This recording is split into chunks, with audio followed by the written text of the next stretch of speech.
Good day once again, Captain RODIEN PACA. We have already discussed the collision regulation of 1972 from rules 1 to 15. Today we discuss rule 16 up to rule 19. That would end the part B of the collision regulation of 1972.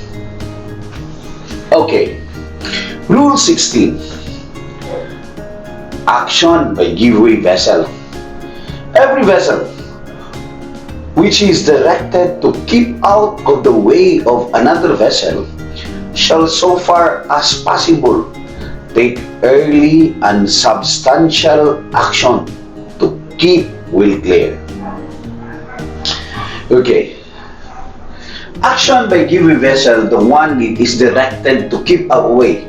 Keywords: substantial and early.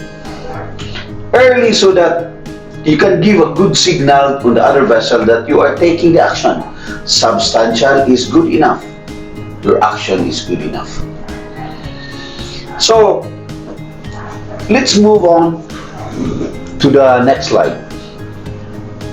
Rule 16, action by giveaway vessel. Every vessel, if directed out of the way as much as possible, must take an early and substantial precaution. So, Rule 16, we have to illustrate in our animations. Okay? So, I have to show you this way. Chains of course should be large enough. So the giveaway vessel is vessel A. It is obvious, it should be obvious, it should be clear on the other vessel. You're giving the signal that you are actually taking the course. On the figure 2, you can even adjust your speed. Okay? So, vessel A or alpha adjusted into a slower speed from a normal speed. Rule 16, action of a giveaway vessel. Okay, let's move on.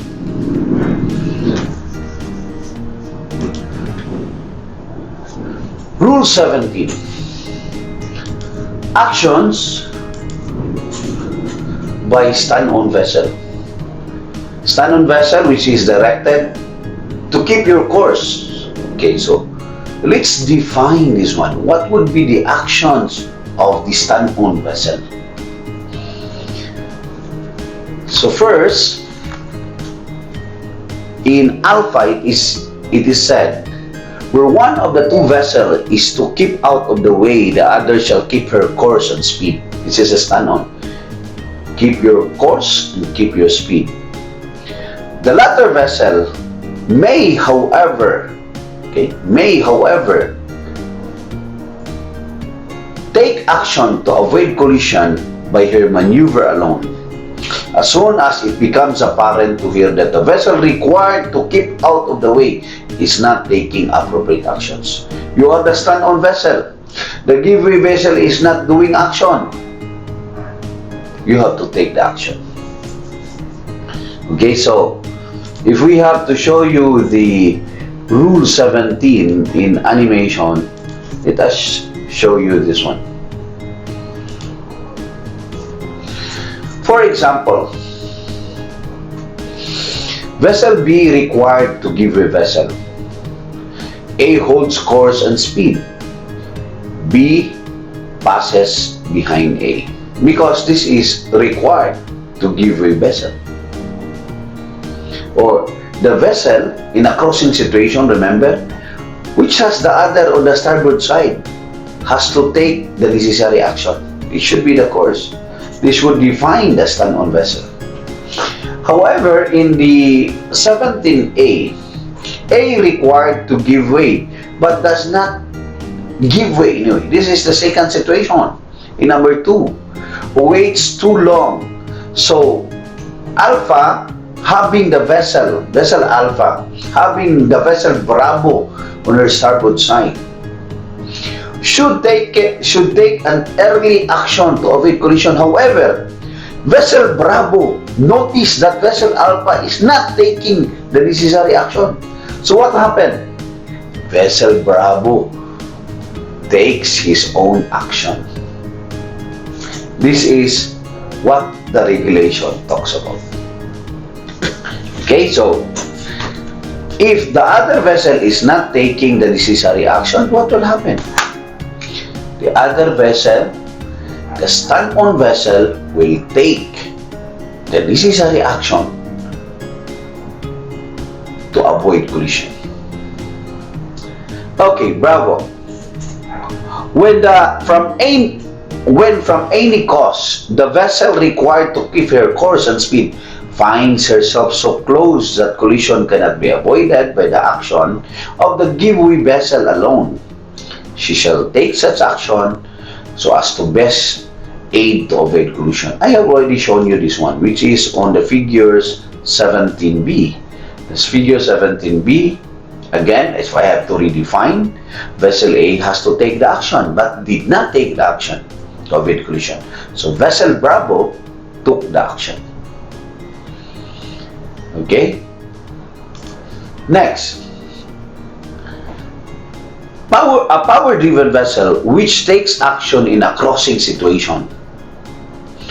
In accordance with subparagraph A2 of this rule to avoid collision with another power-driven vessel, if the circumstances of the case admit, not alter course to port for a vessel on her own port side. This rule does not relieve the giveaway vessel of her obligation to keep out of the way. Okay, what this rule talks about? Even it is recommended that the stand-on vessel has to take necessary actions. If the giveaway vessel will not take the action to avoid collision, still the rule does not relieve the giveaway vessel of her obligation to keep out of the way. That is Rule 17. Rule 18. This is getting interesting. Rule 18 is about responsibilities between vessels. The animation that I would show, the same as the animation and the videos I show, composed of many different vessels. And this is getting interesting because I have to explain to you in details in animation what this rule all about. Okay, so first let me read Rule 18. Okay, Rule 18. The Rule 18, except where Rules 9, 10, and 13 otherwise require, a power-driven vessel, okay, a power-driven vessel, a PDV, underway shall keep out of the way when meeting a vessel not under command, a vessel restricted in her ability to maneuver, a vessel engaged in fishing, a sailing vessel. Okay? PDV, power-driven vessel, will get out of the way of 4, not under command, restricted in her ability to maneuver, fishing vessel, and sailing vessel. See the figure. Okay. On top of the animations is a PDV. She, okay, I'm talking about the top one. The top one animation. PDV will get out from sailing vessel, will also give way to fishing vessel, not under command, and restricted RAM in her ability to maneuver. We call it RAM. 4 vessels. Let's go back with Rule 18. Okay? Rule 18 Bravo stipulates a sailing vessel, sailing, under which she'll keep out of the way. Okay, the sailing will get out of the 3 vessels. Number 1, not under command, the RAM, restricted in her ability to maneuver, and vessel engaged in fishing. So sailing and fishing. Sailing has to get out of the way. Let's see the figures. Okay, on the second example of animation, this one, second example, the sailing vessel SV is getting away of fishing vessel 3. The ram restricted her ability to maneuver and not under command. Very clear on the animation. Let's go back again to the rules. A vessel engaged in fishing. Now the fishing will keep out of the way of 2 vessels, not under command and restricted by her ability to maneuver. Let's see this one. The third example, 1, 2, and 3. Fishing vessel, get out of the ram, get out of the NUC or not under command. Getting interesting. Now, any vessel other than a vessel not under command or a ram shall, if the circumstances case admit, avoid impeding the safe passage of a vessel constrained by her draft. Okay? Any vessel other than not under command and other than ram, meaning sailing vessel, power-driven fishing. If you see a vessel constrained by her draft, exhibiting the signals of Rule 28, which we'll discuss later, okay, this shall get out of the way. A vessel constrained by her draft navigate with particular caution, having full regard to her special condition. Again, in definition, in rule number 3, vessel constrained by her draft is the one vessel, because of the ability and depth of water and the width of the channel, cannot easily navigate, restricted to navigate safely in that situation. A seaplane in the water, however, a seaplane, a plane at the sea, shall in general keep well clear of all vessels, because she can fly. No, by rule, she can fly, so you get out and you run very fast, avoid impeding the navigation and control. However, the risk of collision exists, she shall comply with the rules of this part. A weak craft shall, when taking off, landing, and in flight near the surface, keep well clear of other vessels as well, and avoid impeding their navigation. A weak craft operating on the water surface, okay, shall comply with the rules of this part as a power-driven vessel. Okay, a weak craft when operating in the water is considered a power-driven vessel. So, power-driven vessel, if you have to review again with the figure, okay, it is on the top, we'll get up 4 items: sailing vessel, fishing vessel, ram, restricted their ability to maneuver, and NUC. And the 5th one is the vessel constrained by her draft. Okay, so on the lowest animation, which is here, you can see here, vessel constrained by her draft. What is that one? With is being avoided. Okay, avoided by fishing vessel, sailing vessel, and power-driven vessel that is constrained by her draft. But the not under command and the restricted in her ability to maneuver, they are not supposed to get out the way of the vessel constrained by her draft. These are the responsibilities between vessel. Okay? It's clear, right? Clear with the animations, clear with the videos that I have at my back.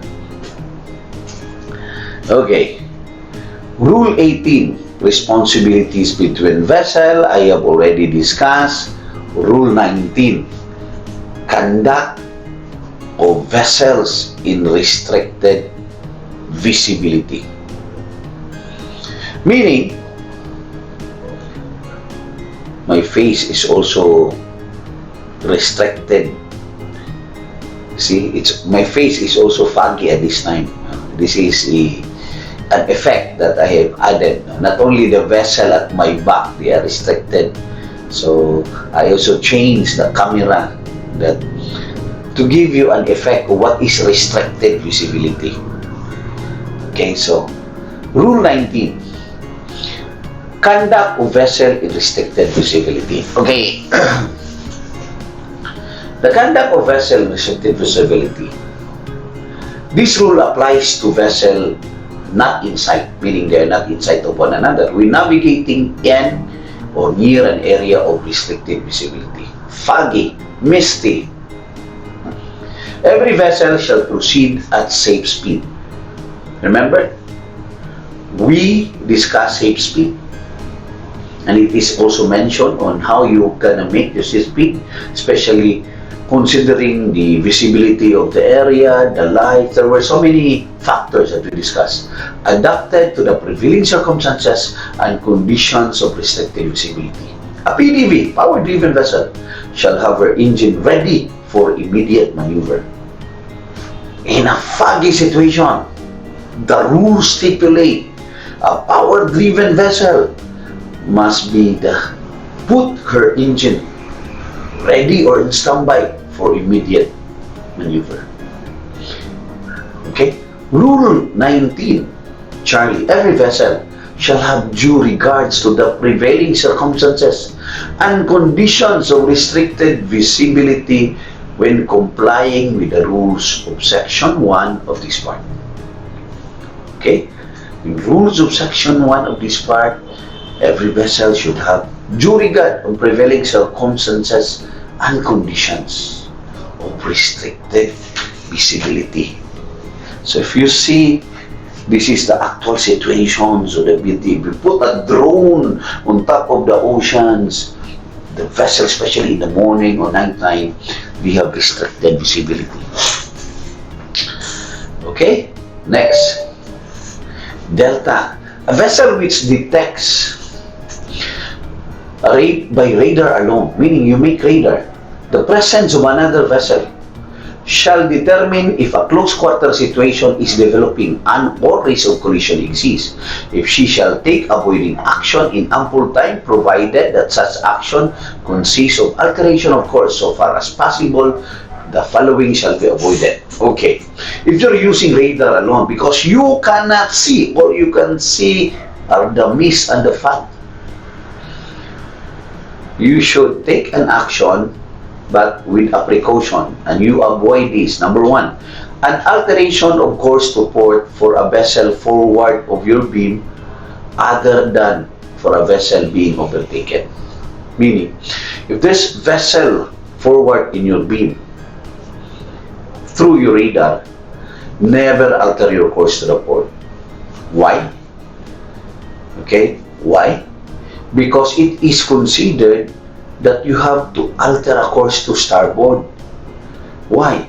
Because you have to take also assumption that you may be crossing. If you may be crossing, you're taking your course to the starboard.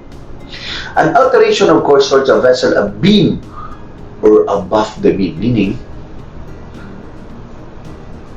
if you see the vessel abeam, you alter the course towards the vessel abeam, meaning there's a vessel of you on the forward side, then you alter your course in a beam or above the beam. Never do that. That's a rule stipulates. Okay? Next. So that was Delta 1 and Delta 2. We'll have Rule 19 Echo, where it has been determined that the risk of collision does not exist. Okay, you determine by radar that it does not exist. Every vessel which hears apparent forward of her beam the fog signal of another vessel, which cannot avoid a close quarter situation with her vessel forward or her beam, shall reduce her speed to the minimum on which she can keep on her course. She shall, if necessary, take all her way off, and in event of navigate with extreme caution until danger of collision is over. Okay. Rule 19 Echo stipulates that you determine that there is no risk of collision. However, you hear something in your ears. There's a apparent fog signal of another vessel. which cannot avoid a close quarter situation with another vessel, forward on your beam, you shall reduce your speed or even stop your engine and navigate with caution until the danger of collision is over. Fellow mariners, Rule 16, 17, 18, and 19. We have completed the Part B of the Collision Regulation of 1972, which is steering and sailing. After this, we'll go on to discuss the Part C. Captain RODIENPACATV once again. Happy sailing!